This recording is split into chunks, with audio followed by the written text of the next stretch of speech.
Hello friends, welcome back to the primary initiative. I hope कि तुम सब अच्छा कर रहे होगे। आज की जो मेरी नेक्स्ट क्वेरी है वो पॉलिनोमियल चैप्टर से ही है। क्वेश्चन पढ़ते हैं तो सॉल्व करते हैं जैसे, ठीक है। Use the factor theorem to determine whether gx is a factor of px in each of the following cases. हमें क्या दे रखा है, एक gx दे रखा है, एक px दे रखा है। दो इक्वेशन दे रखी है, 2x³ + x² - 2x - 1 हमें ये px दे रखा है और gx का दे रखा है x + 1। हमें बताना है कि क्या gx px का फैक्टर है, चेक करना है, ठीक है।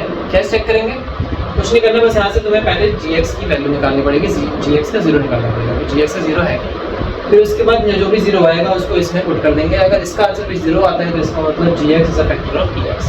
आप सॉल्व करते तब ज़्यादा अच्छी समझ में आएगा। तो मैंने पहले लिया gx = x + 1, ठीक है।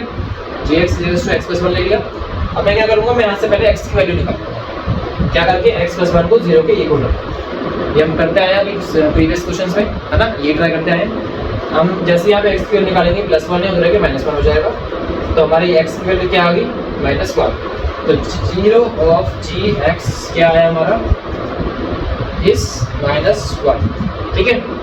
समझ आ गया। हमने क्या किया, gx की वैल्यू निकाल ली पहले। अब क्या करेंगे, हम px की वैल्यू निकालेंगे। कैसे, gx की वैल्यू डालते हैं। अब हम यहाँ पे px लिखते हैं। क्या है हमारा px है हमारा 2x³ + x² - 2x + 1 बस यहाँ पे तुम्हें x की वैल्यू डालनी है। x की वैल्यू तुमने क्या निकाली है, -1 निकाली है। 2 × -1 का क्यूब हो जाएगा ये, प्लस ये -1 का स्क्वायर हो जाएगा, -2 × ये -1 हो जाएगा, -1 यहाँ पे ऐसे जैसा, ठीक है। 2x³ + x² - 2x और प्लस -1। e -1 क्या आएगा, -1 का क्यूब क्या होता है, -1 ही होता है। 2 × -1 हो गया, -1 का स्क्वायर क्या होता है, +1 ही होता है, -2। 2 × 2 2 -, प्लस एंड -1। 2 × -1 कितना होता है, -2 होता है, +1 +2 एंड -1। अब क्या किया हमने यहाँ पे, सारी वैल्यूज मैंने यहाँ पे उसको सिंपल फॉर्म में लिख के कन्वर्ट कर दिया। अब यहाँ माइनस प्लस है, माइनस का 2 है, प्लस का 2 है, कट जाएगा। प्लस का 1 है, माइनस का 1 है, कट जाएगा। तो इसका आंसर क्या आ जाएगा, 0 आ जाएगा। समझ गए। यहाँ पे मैंने x की वैल्यू निकाली और जो भी x की वैल्यू मिली है मैंने यहाँ पे पुट कर दी। पुट करने के बाद क्या है, यहाँ पे इसका आंसर 0 आ रहा है। इसका मतलब gx is a factor of px। तो बाय फैक्टर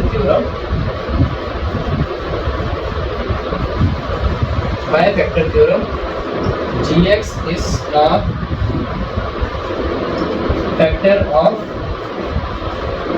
px, ठीक है। समझ गए। कॉपी में नोट डाउन कर सकते हो। क्या किया हमने, पहले x की वैल्यू निकाली। x की वैल्यू निकालने के बाद जहाँ जहाँ x था वहाँ पर मैंने x की वैल्यू पुट कर दी। पुट करने के बाद इसका आंसर अगर 0 आ रहा है तो इसका मतलब gx एक फैक्टर है px का। अगर 0 नहीं आ रहा तो इसका मतलब वो इसका फैक्टर नहीं है, ठीक है। समझ गए, क्लियर है। If you have any kind of query you can reach out to us. मिलते हैं नेक्स्ट वीडियो में, तब तक के लिए बाय एंड टेक केयर।